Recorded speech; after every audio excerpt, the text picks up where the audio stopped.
रायगड़ार राजनीति एवं दिन को दिन उष्मता होता बेले भास्कर और तांकर समर्थकों इस्तफा पर आज आउ एक चित्र सामना को आसी। रायगड़ा पौर परिषदर भास्कर पतियारा बेस मजबूत रही और पौर परिषदर पौरा उपाध्यक्ष सुधीर गोष्ठीर शुभ्रा पंडा को वर्तमान तांकर पौर उपाध्यक्ष पदवी ओह्लैवा नहीं एक बड़ चक्रांत देखा मिली। सूचना मुताबक बीजेडी गोष्ठीर भास्कर समर्थक भाव रायगड़ा पौरपालिका 19 जन काउंसिलर आज रायगड़ा जिलापाल आशुतोष कुलकर्णी को साक्षात कर श्रीमती पंडा विरुद्ध में अनास्था प्रस्ताव आने नहीं एक पत्र दाखल कर जिलापाल श्री कुलकर्णी ग्रहण करथिबा बेले अनास्था प्रस्ताव निमते कौन तारीख घोषणा करना। भास्कर इस्तफा देवार गोटे दिन पर बीजेडी जिला सभापति जगन्नाथ सारका एक सांबादिक सम्मेलन आयोजन करते। सांबादिक सम्मेलन में पौर परिषद उपाध्यक्ष शुभ्रा पंडा उपस्थित थिले, जहाकू सह्य करिपार नथिले भास्कर अनुगत। सेथिपई आज 19 जन काउंसिलर जिलापाल को भेटी श्रीमती पंडा विरुद्ध में अनास्था प्रस्ताव आनिथिबा नै साधारण चर्चा जोर धरी, जहाँकि यह घटना पर जिले में जिला परिषद बीजेडी हाथ थिबा बेले एहाकू नै विभिन्न महल में अनेक कल्पना जल्पना आरंभ होता देखा मिली, जहाकू नहीं पूर्वतन जिला सभापति तथा राज्य विजु स्वास्थ्य उपदेष्टा सुधीर दास और जिला सभापति जगन्नाथ सारका भास्कर रांकर एक हीन राजनीति बोली कहते। आज एक्चुअली आम वाइस चेयरमैन शुभ्रा पंडा विरोध में अनास्था प्रस्ताव देवाई जिलापाल आसलु आ जिलापाल अनास्था प्रस्ताव आम देचु से रिसीव कर 19 जन काउंसिलर रायगड़ा म्यूनिसिपालिटी जी आम रायगड़ा म्यूनिसिपालिटी 19टा वार्ड 19टा काउंसिलर अनास्था प्रस्ताव कलेक्टर ऑफिस को आसलु सार को भी आम अनास्था प्रस्ताव देचु। रायगड़ा म्यूनिसिपालिटी वाइस चेयरमैन आज को 3 वर्ष है से अच्छा से आम सहित किसी कम करूना कि कौन कि जनाऊना कार सुख दुखे भी किसी करना आज पर्यटन आमको सबू काउंसिलर को इग्नोर कर चलती से आम भाइस चेयरमैन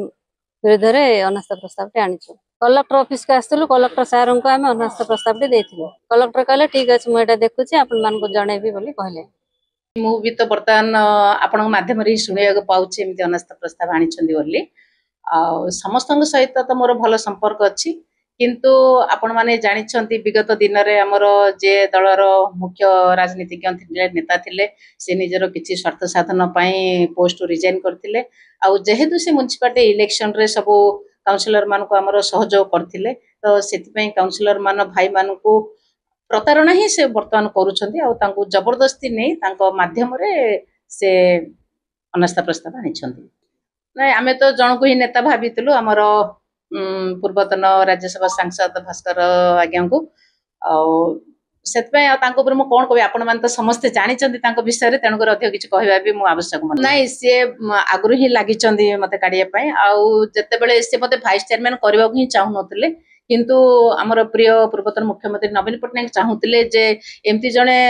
लेडीज को आम आने चाहूँ जे कि सोसाइटी किसी कम कर गवर्नमेंट स्कीम को लोकों पाखे पहुँचेब लोकों डेभलपमेंट कम कर सी निजे से लेटर करते नॉमिनेशन फाइल करने केवल मुझे करी दल में से अनुसार मु नवीन पट्टनायक परामर्श ही मत ये मुख्यमंत्री भाइस चेयरमैन कर देखु मु भी जड़े काउंसिलर मु काउंसिलर कम भाइस चेयरमैन तो मुख्य होउछन हमर चेयरमैन सर तो फाइल पत्र क्या पाखे रहा चेयरमैन पाखे भाइस चेयरमैन पाखे कौन फाइल ना आउ से विषय में भाइस चेयरमैन जदिओ सानिटाइज ऑर्डर करते किंतु से फाइल पत्र कौन न देवरु मु ईओ सार दृष्टि आकर्षण भी करी आमर दलीय नेतृत्व मान पाखे कही किंतु से माने जेहेतु चाहूले गोटे नेता कौन माने अभियोग आणिक हैरान न करने तो से गुरुत्व भी दौले जेहेतु गोटे बड़ संगठक थे से किंतु बर्तमान जो से जानिले एमती से भी दल काढ़ा चाहूले किंतु से निज आड़ू निजे रिजाइन करदे आ बर्तमान से विशृंखला एमती सृष्टि करेंगे। हाँ सेटा तो निश्चित रूपे जेहेतु आपण माने जानिछन्ते रायगड़ा गोटे आदिवासी अधिष्ठित अंचल आ गोटे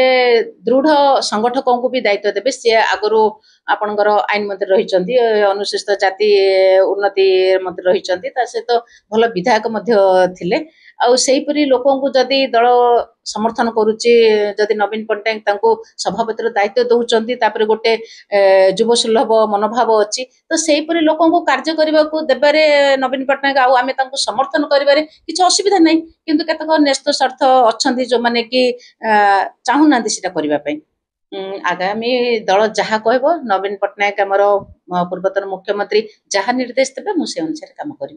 किंतु लोकों सेवा जमती थिला सेमती आगे मोर चली कहीं लोकों भल पाइबा नहीं मु काउंसिलर होती तो से भल पाइबारे केबे मते मु आघात करिबिनी। धन्यवाद। रायगड़ू प्रमोद कुमार साहू रिपोर्ट एवान ओडिशा।